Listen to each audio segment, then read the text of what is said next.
Yo creo que se han producido cambios. La semana pasada el presidente cambió al secretario de Comunicación de la Presidencia, cambió al secretario nacional de Inteligencia de la CNI, nombró a su delegado y cambió, por lo tanto, al presidente encargado del directorio del Instituto Ecuatoriano de Seguridad Social.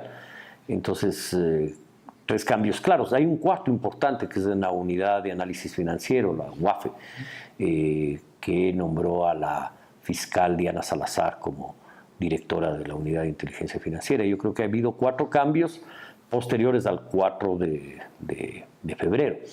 Y tengo la impresión de que van a haber cambios en los próximos días, van a haber más cambios. Y pienso también que no solo va a haber cambios de nombres, sino que va a haber cambios o reafirmaciones de orden político. Yo creo que la consulta implica trabajar la independencia de funciones del Estado, un Consejo de Participación Ciudadana transitorio, y eso me parece importante, e implica también cambios en materia de política económica, en el sentido de reafirmar un modelo económico que tenga como eje la producción y el empleo, y no el endeudamiento externo y vivir exclusivamente de los buenos precios del petróleo cuando esto se produce. En ese sentido creo que va por ahí la política económica y va por ahí la política. Yo creo que hay que ver lo que está pasando con el gobierno de Moreno y con el resto de actores de la política ecuatoriana, porque este no es un problema solo del gobierno. El gobierno ha heredado una situación de 10 años de correísmo y de acaparamiento de poder que le deja una estructura montada. Salir de esa estructura no es fácil, y los pasos que se han dado hasta este momento, me parece a mí que hay que seguirlos y hay que impulsarlos, porque es la única manera de acabar con lo que existía. Hay que ayudar a que sea distinto.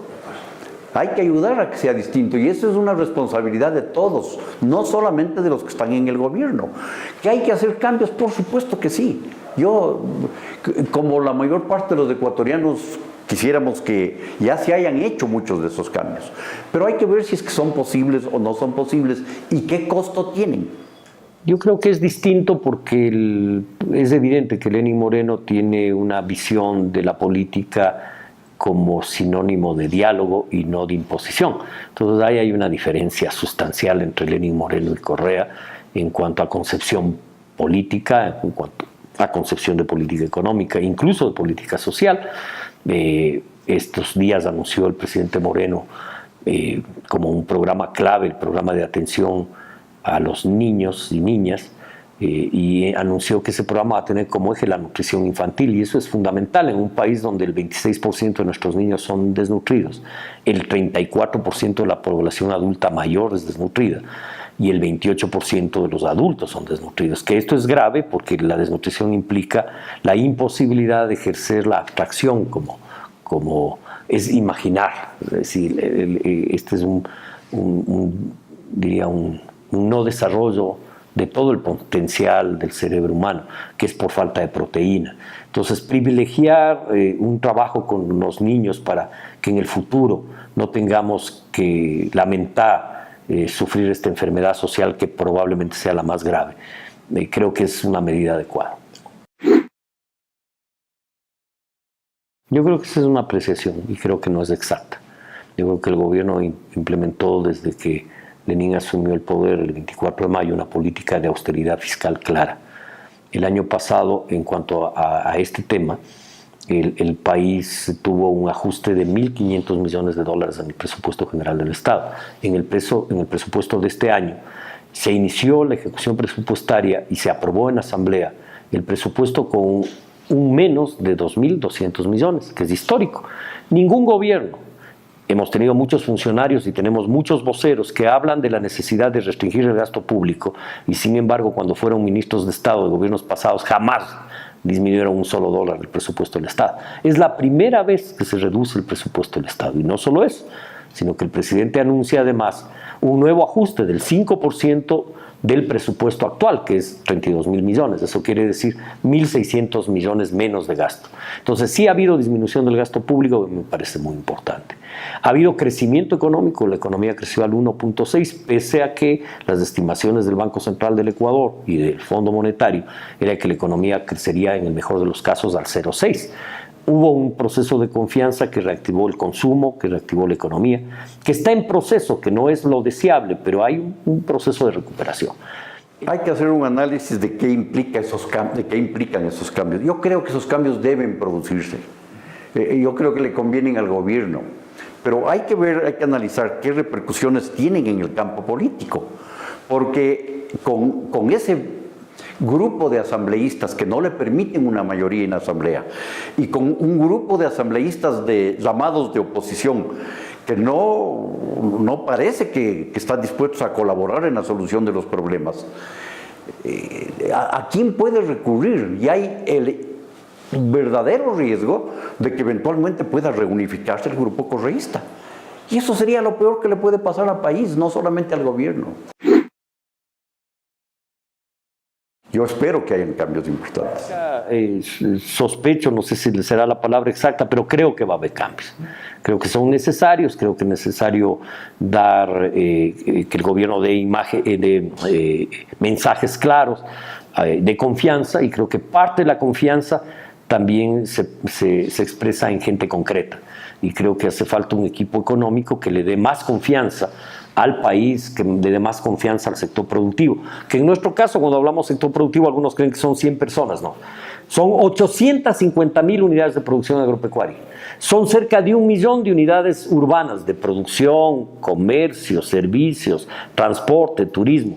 Esta es una economía distinta a la economía de nuestros vecinos, bastante menos concentrada de lo que se cree. Esta es una economía muy dinámica, donde solo en el banano tenemos más de 100.000 unidades de producción agropecuaria. Solo en la producción de productos del mar y también de camarón tenemos más de 100.000 productores de pescados y camarón. Es decir, esta es una economía muy dinámica donde participamos millones de ecuatorianos, millones de familias ecuatorianas que hay que fortalecer. Yo creo que lo más importante es cambiar las políticas. Por ejemplo, si yo hablo de salud pública, yo diría, ¿qué hace falta en salud pública?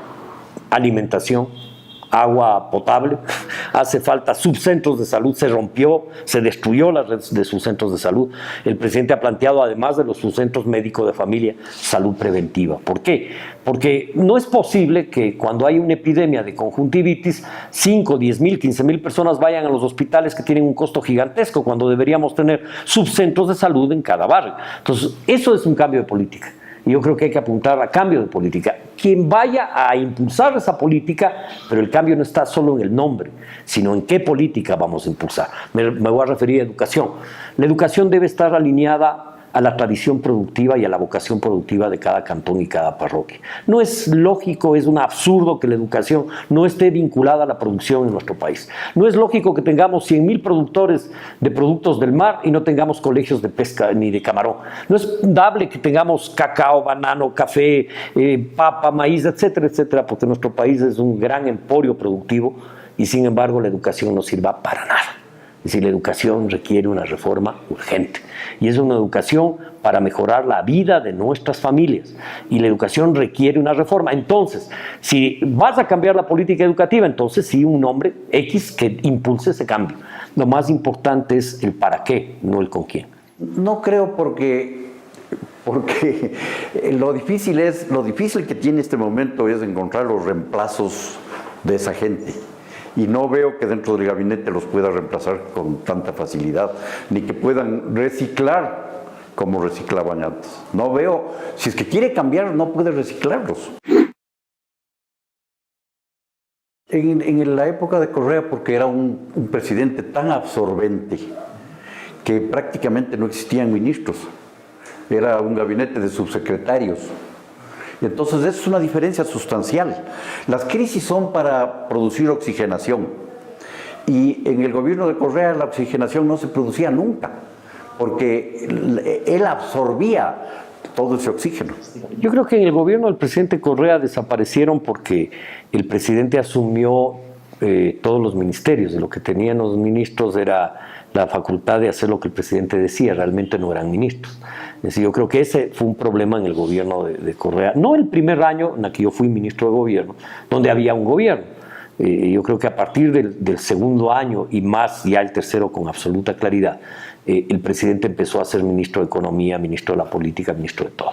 Entonces los ministros no tenían independencia para ejecutar políticas. Yo creo que ahora se está recuperando ese proceso, pero igual es un proceso. Se está recuperando una mecánica donde los ministros tienen que asumir las responsabilidades de sus carteras de Estado. Y el presidente Lenín Moreno les ha dejado que asuman. Algunos lo han hecho muy bien, otros bien, y otros se han quedado de año. Esos que se han quedado de año hay que cambiarlos.